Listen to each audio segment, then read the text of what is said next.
Hello, fellow peasants. Today I'll be reviewing Dario Argento's Suspiria.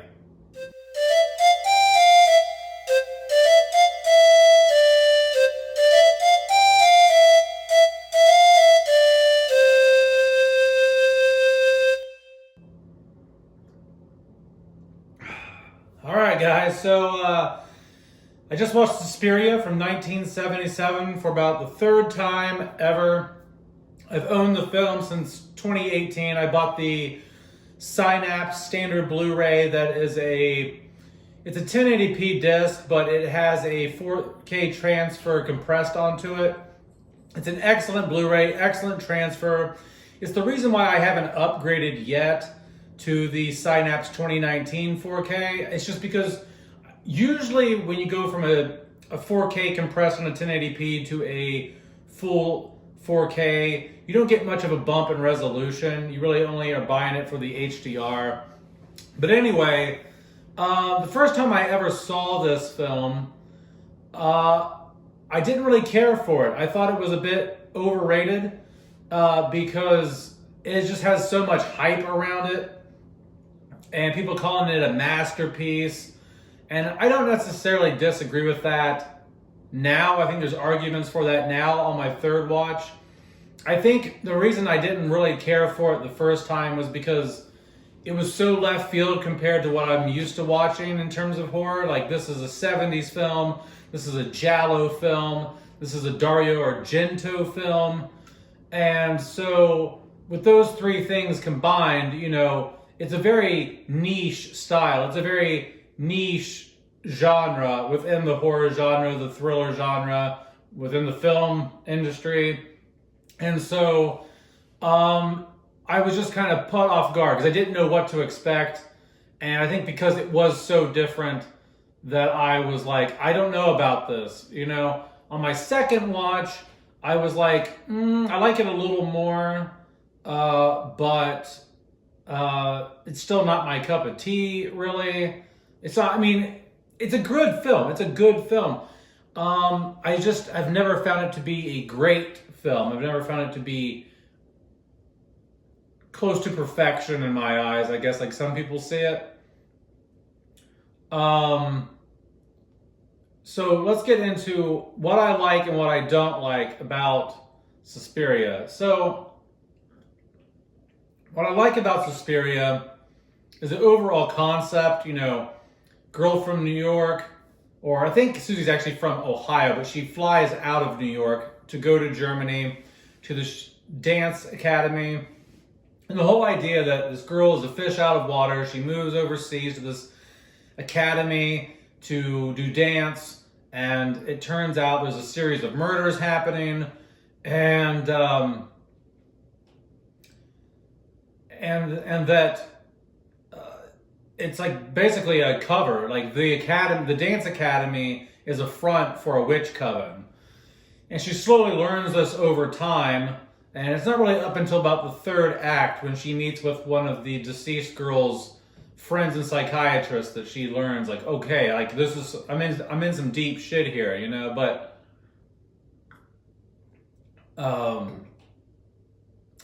so I like that. I like the overall general concept of it. Anything to do with, like, you know, witches and mysteries and murder mysteries. I mean, that's good shit. That's good shit. Cinematography here, excellent, top tier. I think it's fantastic. Set design, awesome. The film, other than some wardrobe,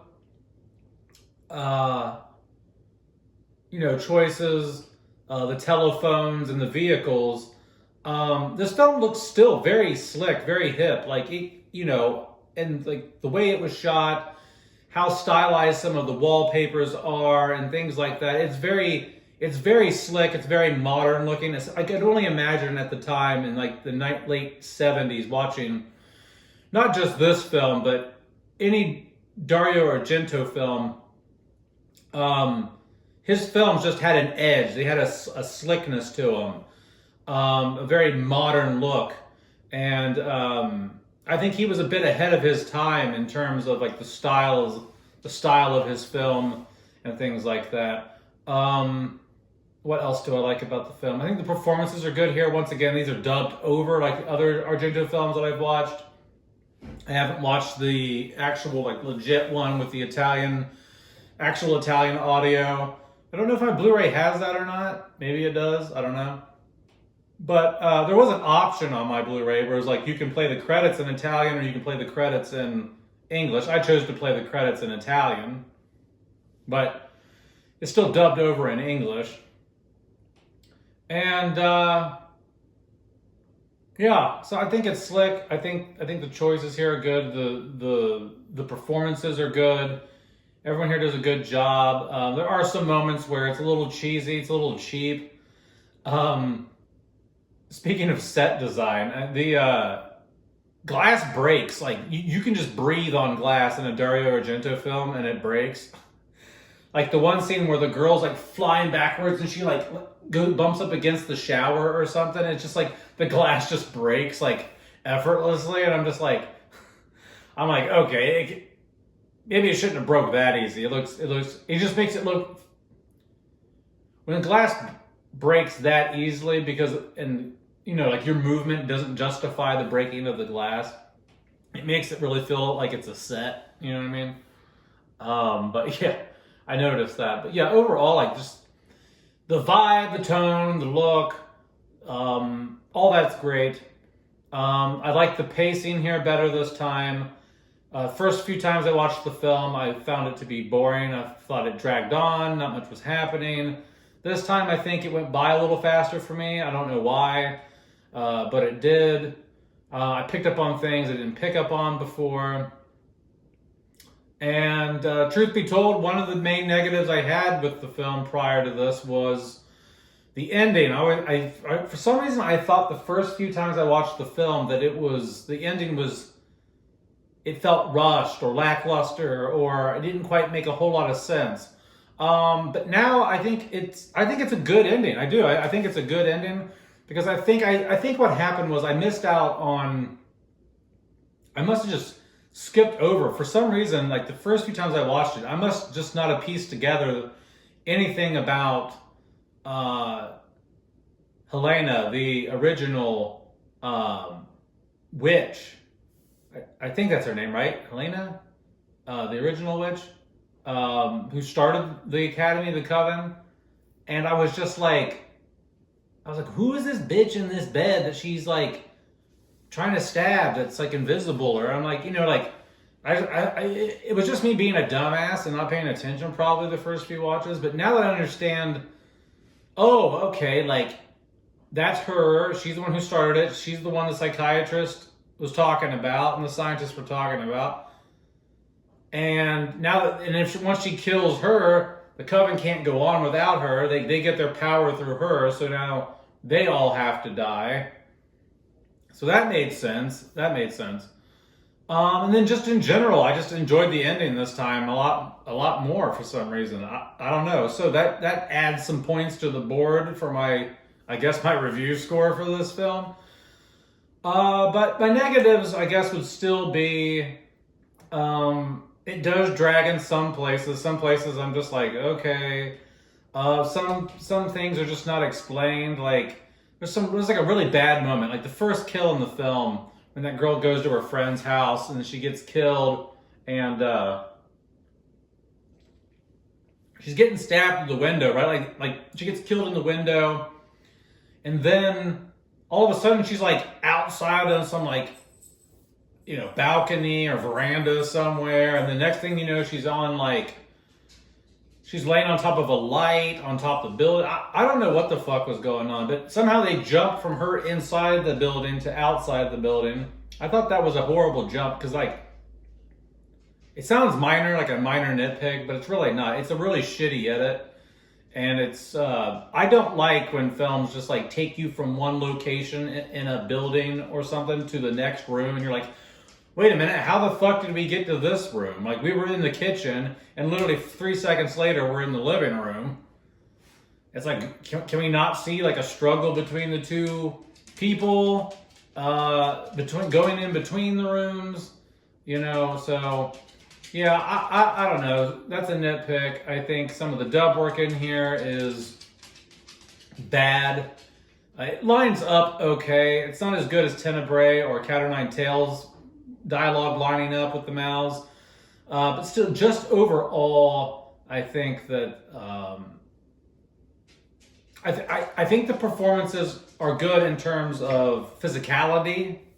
You know, I think in overall they're decent vocal performances as well, but they're just lacking a bit. I just feel like whoever did the voice work could have done better. I would probably give like their voice work like a C here. But just facial expressions, physicality, very good, very good. 9 out of 10, I think. But just the dub over voice work itself, probably like a 6, 7 out of 10. I just think it could have been better. It just felt very rushed or something. And trying to think, what other negatives do I have?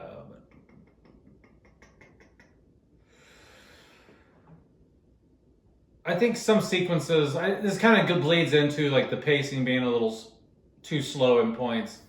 But I think just there's moments where the camera just stays on something too long, or it repeats a shot. Like her in the car at the beginning. There's just some like weird shots of like water fountains and things, and like I don't mind some of that, but some of it just lingers on it too long, or just it just seems like a little too. It feels very like amateur filmmaker, where you're just like, I want to do that one thing that I see in movies, but you don't pull it off very well. Like it was trying to do, like if you get what I'm saying, like it was like he failed at. It was like if a student filmmaker tried to achieve a certain look or a certain thing, and it just came off looking like you're trying. That's kind of how that scene feels to me. All right, guys. So my phone died while I was doing that last take. And so now to finish it off, because it completely cut off the rest of my review, I didn't know my phone died. So I'm plugging it in on my kitchen counter right now and filming this last bit for you. So what I was going to say before it cut off was one of the last issues I have is with the ending where Susie's running out of the academy and things are falling, doors are breaking open, and she just keeps stopping, and like it's just like over dramatic. It's just so like old Hollywood, where like she's like, oh my, like where things are falling. It's just like in my mind, it's like, get the fuck out of there. Just run, knock things out of the way. I don't like that the doors like magically open for her when she gets next to them. I wish she kind of had to just like push the doors open, and I'm fine with things falling, but she doesn't need to stop and react to every single thing. I just felt that was annoying. I don't think a real person would have done it. It was just very theatrical, you know what I mean? And a little over the top.